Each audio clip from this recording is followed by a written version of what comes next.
that I learned as a little kid. The very first OSU football player's name I can remember ever learning was Jim Otis. The very second name was Rex Kern. That's okay. Exactly. The third name was John Brockington. So to me, this guy has always been what exemplified OSU Buckeye football player. Because tell you some of his stats. You may or may not know them. Played from 1968 to 1970. By the time he graduated, him and his classmates were 27-2 overall. How many teams can say that? Great time to be an OSU fan during that time. By John's senior year, 1970, he held the Ohio State rushing yards of 1,142 yards for a single season rushing. They didn't play as many games as they play today in those days. And as you know, you ran hard-nosed football, Woody Hayes style. So it was hard to get those yards, I'm sure. Let's see if I can remember all these. I got a few of them here. Get my glasses on. Got that. In 2000, he was the Ohio State All-Century team. In 2002, elected to the Ohio State Varsity Football Hall of Fame. First round, number 9 overall draft pick in 1971 to the Green Bay Packers. He did well for Ohio State. I think he did even better for the Packers. He was the first person ever to go 1,000 yards in his first 3 seasons as a professional football player.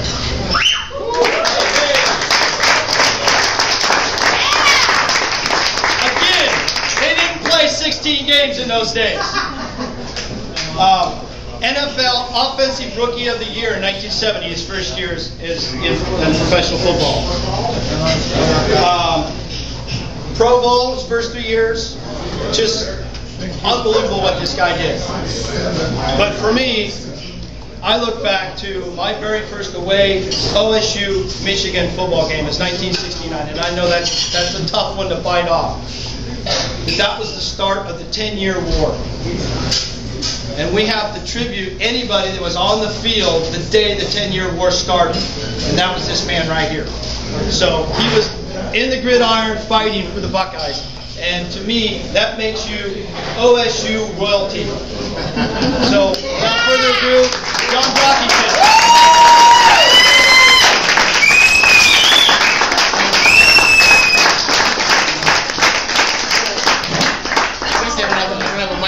I have to project, I guess, right? I was trying. Okay, well, you know that record that I set, my senior year? When I came back from my first year of pros, I helped recruit Archie Griffin. So that record didn't last too long. But, I'm going to start tonight by telling you my journey to Ohio State, because, mine wasn't typical because I was not an Ohio athlete, I wasn't a Pennsylvania athlete. I'm from Brooklyn, New York. Brooklyn, New York, where they play great basketball and they have great track. Football is the little sister, the poor sister in sports in New York because it's expensive and there wasn't a lot of money. And so the field we played on was not a field. It was dirt. I teach you not. It was dirt, and we had to water it down before every practice so the dust wouldn't choke us. We had to take glass off the field and things like that. And that's what we played. We had 2 coaches, Mo Finkelstein and Clint Waymer, 2 guys, and they coached the whole team, right?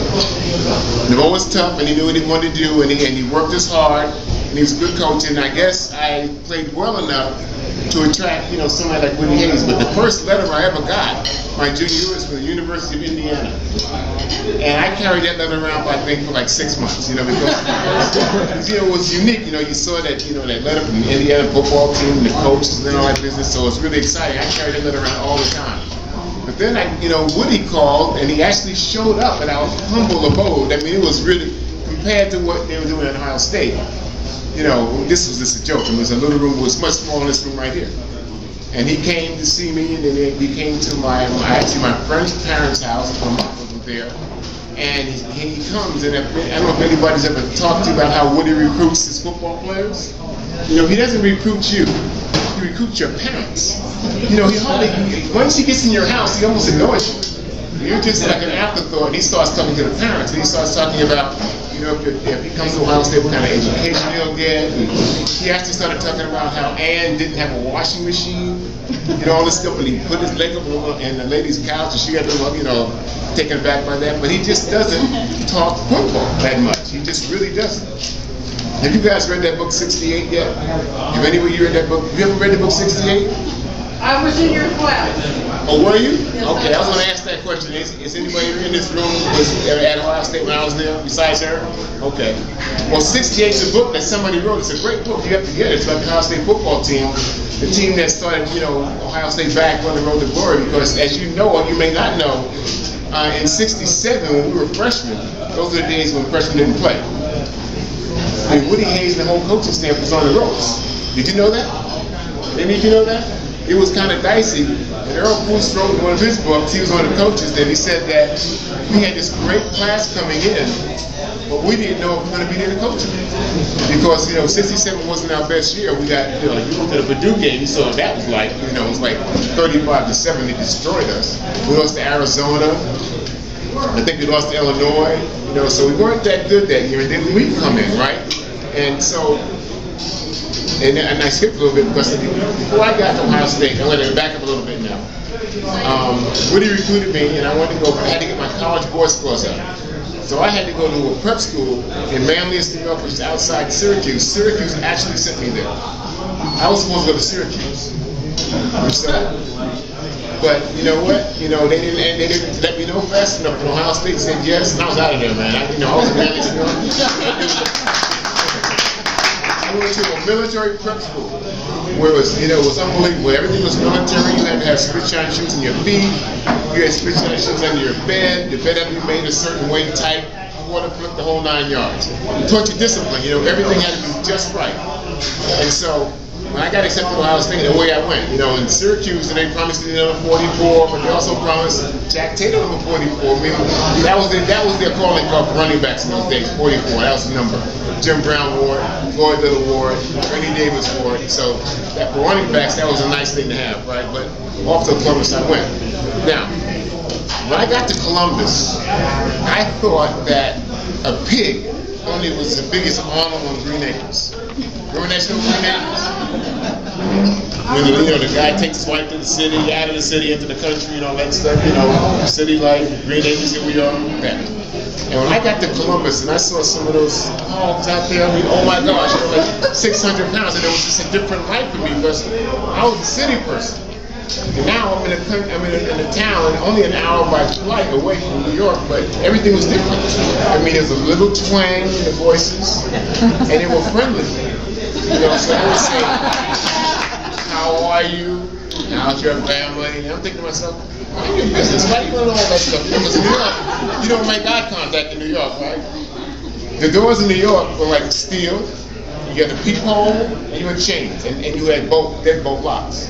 In Columbus, I was in Mercy Housing. They had this little push button lock, and they had these window pane things that you could roll up, you know. And I could take my foot and couldn't kick the door in. Oh, by the way, see these shoes? My Buckeye shoes. And so it was unnerving. And so again, so that was my introduction to Columbus, Ohio. And I met some of the greatest football players I've ever seen in my life. My roommate was Jack Tatum and Phil Strickland. And then, you know, we all got together for meetings. And I saw some of the greatest football players I've ever seen. Like I said, New York is not a football state, but Ohio is a different ballgame altogether. And when I first came out for our first recruiting trip, Coach Larry Gattuso took me down to the field and said, if you come here, and he turned me around like 50 or 60 degrees, this place will be filled up with people cheering for you. And you'll have an offensive line that you cannot see over their heads. That's what he told me, right? So when I got to the varsity, the center was Johnny Mulback. He's about 5'9". You know, I could eat a biscuit off his head. He was a little guy, weighed about 180 pounds. Okay, taller than me. But we got, you know, when we got through that freshman year, you know, when we scrimmaged to varsity our freshman year, we got the best of them. We had guys like Jim Stillwagon, Doug Adams, Jack Tatum. Great football players. Rex Kern, you've never seen anything like that. This kid, you couldn't tackle him. You know, he was just a great football player.